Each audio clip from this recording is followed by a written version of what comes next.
Hey guys, അപ്പോൾ ഈ കഴിഞ്ഞ വീക്കെൻഡിൽ വന്ന ഞാൻ അപ്ലോഡ് ചെയ്ത വീഡിയോസ് ഫുൾ അമ്പലത്തിൽ പോകുന്നതിന് റിലേറ്റ് ചെയ്തിട്ടുള്ളതായിരുന്നു. അമ്പലത്തിലായിരുന്നു ഞങ്ങൾ ഈ വീക്കെൻഡ് മെയിനായിട്ട് പോയിട്ടുണ്ടായിരുന്നത്. അപ്പോൾ അതെല്ലാം കഴിഞ്ഞതിന് ശേഷം തിരിച്ച് നമ്മൾ സ്റ്റഡീസിലേക്ക് വരികയാണ്. സ്റ്റഡി വ്ളോഗും കാര്യങ്ങളൊക്കെ ആയിട്ട് ഇനി ഇടാം. എന്തായാലും ഞങ്ങളുടെ സ്കൂൾ ഉടനെ അടയ്ക്കാൻ പോവുകയാണ്. അതിൻ്റെ ഒരു എക്സൈറ്റ്മെൻറ്റ് കൊണ്ടുണ്ടായിരുന്നു. പിന്നെ ഈ 2 ദിവസം അടുപ്പിച്ച് നമുക്ക് അവധി ഇടുന്നുണ്ടായിരുന്നു, സെക്കൻഡ് സാറ്റർഡേയും സൺഡേ ആയിട്ട്. അതിന് ശേഷം സ്കൂളിലേക്ക് പോകാനായിട്ടൊരു പ്രത്യേകതരം മടിയാണ്. എനിക്കെന്തോ രാവിലെ ബെഡിന് എഴുന്നേക്കാൻ പോലും തോന്നുന്നുണ്ടായിരുന്നില്ല. ഭയങ്കര മടിയായിരുന്നു. എനിക്ക് കുറച്ച് നേരം കൊണ്ടൊന്ന് കിടന്നാൽ കൊള്ളായിരുന്നു, ഇന്ന് പോകാതിരുന്നാൽ എങ്ങനെ ഉണ്ടാവും, അങ്ങനെയൊക്കെ ഞാൻ ആലോചിച്ചുകൊണ്ടേ ഇരിക്കുകയായിരുന്നു. എനിക്ക് ഭയങ്കരമായിട്ട് മടി തോന്നുന്നുണ്ടായിരുന്നു. മൺഡേസ് അല്ലെങ്കിലും അങ്ങനെയാണ്. പിന്നെ ഞങ്ങളുടെ ടൈം ടേബിൾ കാണുകയാണെങ്കിൽ പോകാനും തോന്നില്ല. മൺഡേയുടെ ടൈം ടേബിളാണ് ഏറ്റവും ബോറ് ടൈം ടേബിൾ എപ്പോഴും വരുന്നത്. എനിക്ക് ഒട്ടും ഇഷ്ടമല്ലാത്തൊരിതാണ്. എനിക്ക് മൺഡേയും തേഴ്സ്ഡേ ആണ് എനിക്ക് ഭയങ്കര കലി. കാരണം അന്നത്തെ ദിവസത്തിൽ ഞങ്ങളുടെ ടൈം ടേബിൾ ഇട്ടേക്കുന്നത് ഭയങ്കര മോശമായിട്ടാണ് ഇട്ടേക്കുന്നത്. നല്ല ശോകമാണ്. മൺഡേ ആ ദിവസം എന്തുകൊണ്ടോ എപ്പോഴും വെറുത്ത് പോകുന്നതുകൊണ്ടാണ്, അല്ലാണ്ട് വലിയ കുഴപ്പമില്ല. പക്ഷേ തേഴ്സ്ഡേയുടെ ടൈം ടേബിൾ ഭയങ്കര ശോകമാണ്. അപ്പോൾ എനിക്ക് ക്ലാസ് അറ്റൻഡ് ചെയ്യാനേ തോന്നത്തില്ല. എനിക്ക് തേഴ്സ്ഡേ എപ്പോഴും ഹാഫ് ഡേ അല്ലെങ്കിൽ അത് അവധി ആയിരുന്നെങ്കിൽ എന്നാണ് എപ്പോഴും പ്രാർത്ഥിക്കുന്നത്. ഞാൻ അവധി എടുക്കാനായിട്ട് എനിക്ക് മടി പിടിക്കാനാണെങ്കിൽ അവധി എടുക്കുന്നത് മിക്കവാറും തേഴ്സ്ഡേ ആയിരിക്കും. തേഴ്സ്ഡേസ് അവധി എടുക്കും, പ്രത്യേകതരൊരു സുഖമാണ്. ഓക്കെ, അപ്പോൾ ഞാനിപ്പോൾ ഇവിടെ പഠിച്ചുകൊണ്ടിരിക്കുന്നത് അക്കൗണ്ടൻസിയാണ്.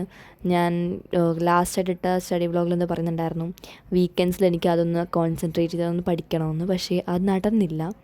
വീക്കെൻഡിൽ നമ്മൾ അമ്പലങ്ങളിലൊക്കെ പോയതുകൊണ്ട് തന്നെ നടന്നില്ല. അപ്പോൾ അതങ്ങോട്ട് വിട്ടുപോയി.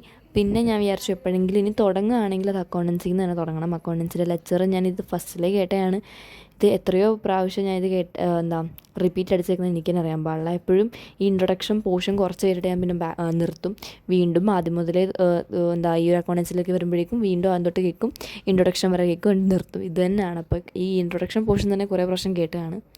പക്ഷേ എനിക്ക് ലെക്ചർ പകുതിക്ക് വെച്ച് കാണാൻ പൊട്ടും ഇഷ്ടമല്ല. അതുകൊണ്ട് തന്നെ ആദ്യം തൊട്ടിരുന്ന് കാണുന്നത്. അങ്ങനെ ഞാൻ ആ ഒരു ലെക്ചർ പകുതി ആയെന്ന് തോന്നുന്നു, അത്രത്തോളം എന്തോ കണ്ടിട്ടുണ്ടായിരുന്നു. മെയിനായിട്ട് ആ ചാപ്റ്ററിൽ വരുന്ന കാര്യങ്ങളൊക്കെയാണ് പറഞ്ഞത്. പക്ഷേ എനിക്ക് വലിയതായിട്ട് മനസ്സിലായിട്ടുണ്ടായിരുന്നില്ല. കാരണം ഡിപ്രീസിയേഷൻ എന്ന് പറഞ്ഞൊരു പോർഷൻ തന്നെ എനിക്ക് തലയ്ക്ക് ഭ്രാന്ത് പിടിക്കുന്ന ഒരു സംഭവമാണ്. എത്രയും പെട്ടെന്ന് ഈ ഒരു ചാപ്റ്റർ ഒന്ന് കഴിഞ്ഞ് കിട്ടണം, അല്ലെങ്കിൽ ഒന്ന് മനസ്സിലാക്കിയിരുന്നെങ്കിൽ എന്നൊക്കെ ആലോചിച്ചുകൊണ്ടിരിക്കുകയാണ്. ക്ലാസ്സിലിത് പഠിപ്പിച്ച സമയത്തൊന്നും ഞാൻ പ്രോപ്പറായിട്ട് ഉണ്ടായിരുന്നില്ല. പിന്നെ ഇതിന് മുമ്പുള്ളതും എനിക്ക് വലിയ പിടുത്തമില്ല. അപ്പോൾ അക്കൗണ്ടൻസി പഠിക്കുമ്പോൾ ഒരു ഫ്ലോയിലാണത് പോകുന്നത്. സ്റ്റാർട്ടിങ് തൊട്ട് എൻഡിങ് വരെ എല്ലാം ഇങ്ങനെ കണക്റ്റഡാണ്. അപ്പോൾ നമുക്ക് ഒരെണ്ണം അറിയത്തില്ലെങ്കിൽ അടുത്ത വരാൻ പോകുന്നത് ഒട്ടും അറിയാൻ പറ്റില്ല. അങ്ങനെയാണ്. അപ്പോൾ എനിക്ക് നല്ല ബുദ്ധിമുട്ട് ഫീൽ ചെയ്യുന്നുണ്ടായിരുന്നു. അപ്പോൾ ഞാൻ വിചാരിച്ചു ഇനി നമുക്ക് അക്കൗണ്ടൻസിയിൽ ഫസ്റ്റ് തൊട്ട് പ്രാക്ടിക്കലി നമ്മൾ ചെയ്യേണ്ട ക്വസ്റ്റ്യൻസും കാര്യങ്ങളൊക്കെ ഉണ്ടല്ലോ, അക്കൗണ്ടിങ് ഇക്വേഷൻ തൊട്ട് തന്നെ സ്റ്റാർട്ടിങ് തൊട്ടേ ഇപ്പോൾ വരെയുള്ളത്, ഡിപ്രീസിയേഷന് മുമ്പ് വരെയുള്ളത് ഒന്ന് പ്രാക്ടീസ് ചെയ്ത് നോക്കാം. ഒരു ക്വസ്റ്റ്യനെങ്കിലും ഓരോന്നിൻ്റെയും വീതം ചെയ്ത് നോക്കുകയാണെങ്കിൽ എനിക്ക് പിന്നെ ഓക്കെ ആവുമെന്ന് വിചാരിച്ചിട്ട് അത് ചെയ്യാമെന്ന് ഞാൻ മനസ്സിലിങ്ങനെ പ്ലാൻ ചെയ്തുകൊണ്ടിരിക്കുകയായിരുന്നു ഈ ലെക്ചർ കാണുന്ന സമയത്ത്. കാരണം എനിക്ക് ഒട്ടും തന്നെ ഇത് സംഭവം പറ്റുന്നുണ്ടായിരുന്നില്ല. ഇടയ്ക്കൊക്കെ വെച്ചിട്ട് ശ്രദ്ധ പോകുന്നുണ്ടായിരുന്നു. കാരണം എനിക്ക് വലിയ താല്പര്യം ഇല്ലാണ്ടാണ് ഞാൻ ലെക്ചർ കണ്ടുകൊണ്ടിരിക്കുന്നത്. പഠിച്ചല്ലേ പറ്റൂ, ആ ഒരു കാര്യം ആലോചിച്ചുകൊണ്ട്. പിന്നെ ഏതായാലും ആ ലെക്ചർ കഷ്ടപ്പെട്ട് എങ്ങനെയൊക്കെയോ കുറച്ച് നേരം കണ്ടതിന് ശേഷം ഞാനത് മാറ്റിയിട്ടുണ്ടായിരുന്നു. പിന്നെ എൻ്റെ ബിസിനസ്സിൻ്റെ അടുത്ത ചാപ്റ്റർ നോട്ടൊക്കെ മാഡം ഗ്രൂപ്പിലിട്ടിട്ടുണ്ട്. അത് നോക്കി എഴുതിക്കൊള്ളാനാണ് പറഞ്ഞേക്കുന്നത്. കാരണം ഒത്തിരി ഉണ്ട് ബിസിനസ്സിൻ്റെ നോട്ട്. നമ്മൾ ക്ലാസ്സിലൊക്കെ വെച്ച് എഴുതാൻ നിൽക്കുകയാണെങ്കിൽ തീരൂല. ഒത്തിരി ഉണ്ട് തിയറി പഠിക്കാനായിട്ട്. പക്ഷേ ഈ തിയറി കൊണ്ട് ഗുണമുണ്ട്, അതുപോലെ തന്നെ നമുക്ക് പോസിറ്റീവ്സും ഉണ്ട്, അതുപോലെ നെഗറ്റീവ്സും ഉണ്ട്. തിയറി ആയതുകൊണ്ട് തന്നെ നമുക്ക് ഓൺ വേർഡ്സ് കുറേ എഴുതാൻ പറ്റും. സംഭവം മനസ്സിലാക്കുകയാണെങ്കിൽ നമ്മുടെ ഓൺ വേർഡ്സിൽ നമുക്ക് ഇഷ്ടം പോലെ എഴുതാൻ പറ്റും. എനിക്ക് അതിലൊരു പ്രത്യേകതരം കഴിവുണ്ട്. അതുകൊണ്ടാണ് എനിക്ക് സോഷ്യലിനൊക്കെ നല്ല മാർക്ക് മേടിക്കാൻ പറ്റിയത്.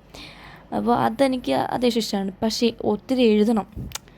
എനിക്ക് എഴുതൽ കുറച്ച് മടിയുള്ളൊരു പരിപാടിയാണ്. ഇരുന്ന് എഴുതണം, അത് കുറച്ച് ബുദ്ധിമുട്ടുള്ള പരിപാടിയാണ്. അത് നമുക്ക് വലിയ താല്പര്യം ഇല്ല, അല്ലെങ്കിൽ ഈ ഉണ്ടാക്കി എഴുതാനൊന്നും അറിയത്തില്ലെങ്കിൽ നിങ്ങൾക്ക് ബിസിനസ് ടഫായിരിക്കും. പക്ഷേ എനിക്കതിലതൊരു ടാലൻ്റ് ഉള്ളതുകൊണ്ട് എനിക്ക് ബിസിനസ് ഒത്തിരി ഇഷ്ടമാണ്. ഈ ഇടയായിട്ട് എനിക്ക് വലിയ ഇഷ്ടമല്ല. കാരണം ഈ ഇടയായിട്ട് പഠിക്കുന്ന ടോപ്പിക്സിനൊന്നും എനിക്ക് വലുതായിട്ടൊന്നും മനസ്സിലാവുന്നില്ല. ഞാൻ വലിയ ശ്രദ്ധ കൊടുക്കുന്നില്ല. കുറച്ചും കൂടെ ഒന്ന് ഫോക്കസ്ഡ് ആയിട്ട് ഇരുന്ന് പഠിച്ചാലേ ശരിയാവുള്ളൂ. ഈ നോട്ട് സത്യം പറയുകയാണെങ്കിൽ ഞാൻ എഴുതി തുടങ്ങിയത് സൺഡേ രാത്രിയാണ്. മാഡം ഇത് അപ്ലോഡ് ചെയ്തത് സ്കൂൾ ഗ്രൂപ്പിൽ ഐ തിങ്ക് മോർണിംഗ് അല്ലെങ്കിൽ ആഫ്റ്റർനൂൺ ആ ഒരു ടൈമിലെങ്ങാണ്ടാണ് അപ്ലോഡ് ചെയ്തിട്ടുണ്ടായിരുന്നത്. പക്ഷേ ഞാൻ കഴിച്ചിട്ടുണ്ടായിരുന്നത് വാട്സപ്പിൽ. അപ്പോൾ ഞാനത് കണ്ടത് രാത്രിയാണ്. അമ്പലത്തിലൊക്കെ പോയി വന്നിട്ടാണ് ഞാൻ കണ്ടത്. പിന്നെ അമ്പലത്തിൽ പോയിട്ട് വന്നിട്ട് നേരെ പ്രാക്ടീസിന് പോയിട്ടുണ്ടായിരുന്നു. അതെല്ലാം കഴിഞ്ഞ് കുറച്ച് ലേറ്റായിട്ടാണ് ഈ സംഭവം കണ്ടത്. അതുകൊണ്ട് തന്നെ എനിക്കിത് മൊത്തത്തിൽ എഴുതാൻ പറ്റില്ല. പക്ഷേ ഞാൻ എന്നെക്കൊണ്ട് പറ്റുന്ന വിധം സ്റ്റാർട്ടിങ്ങിൽ കുറച്ച് പേജ് എഴുതി. പിന്നെ എനിക്ക് ഭയങ്കര ആ ഒരു ഫീൽ ഉണ്ടായിരുന്നു, ഭയങ്കര ടയർഡ്നെസ് ഉണ്ടായിരുന്നു. അപ്പോൾ ഞാൻ പിന്നെ പോയി കിടന്ന് ഉറങ്ങിയിട്ടുണ്ടായിരുന്നു. വരുന്നിട്ട് വെച്ച് കാണാമെന്ന് വിചാരിച്ചിട്ടാണ് ഞാൻ സ്കൂളിൽ പോയത്. സ്കൂളിൽ പോയപ്പോഴേക്കും ഒരു മനുഷ്യന് ചെയ്തിട്ടില്ല, ആരും ഈ ചാപ്റ്റർ തുടങ്ങിയിട്ട് പോലുമില്ല. അപ്പോൾ ഒരു സമാധാനമായി. എഴുതിയതുകൊണ്ട് ഇപ്പോൾ നമുക്ക് നഷ്ടമൊന്നുമില്ലല്ലോ, എന്തായാലും എഴുതാനുള്ളതാണ്. അപ്പോൾ ഒരു കോൺഫിഡൻസ് കാര്യങ്ങളൊക്കെ കിട്ടി. പിന്നെ വീട്ടിൽ പോയിട്ട് ഇത് എഴുതണ്ടെന്നൊരു മൈൻഡിലാണ് വീട്ടിലേക്ക് വന്നത്. പിന്നെ ഞാൻ വിചാരിച്ചു അങ്ങ് എഴുതിയേക്കാം, കുഴപ്പമില്ല, നമുക്കിത് മാക്സിമം എത്രത്തോളം തീർക്കാൻ പറ്റുമോ അത്രത്തോളം തീർത്ത് വയ്ക്കുകയാണെങ്കിൽ നല്ലതാണല്ലോ. അല്ലെങ്കിൽ ഈ മാഡം അടുത്ത ക്ലാസ് എടുക്കുന്ന സമയത്ത് പേജൊക്കെ വിടേണ്ടി വരും. എനിക്ക് പേജ് ഇട്ടിട്ട് പോകുന്നത് ഭയങ്കര മടിയാണ്. വിട്ടിട്ട് പോയി കഴിഞ്ഞാൽ പിന്നെ പേജ് തിരിച്ച് വന്നിട്ട് എഴുതൽ അതിനെക്കാട്ടും വലിയ മടിയുള്ള പരിപാടിയാണ്. അപ്പോൾ ഞാൻ മാക്സിമം ഇങ്ങനെ പേജ് വിടാനായിട്ട് നിൽക്കാറില്ല. അത് തിരിച്ച് കംപ്ലീറ്റ് ചെയ്യൽ ഭയങ്കര മെനക്കെട്ട പണിയാണ്. അപ്പോൾ ഇതെല്ലാം മാത്രമാണ് video. Thanks for watching. Bye bye.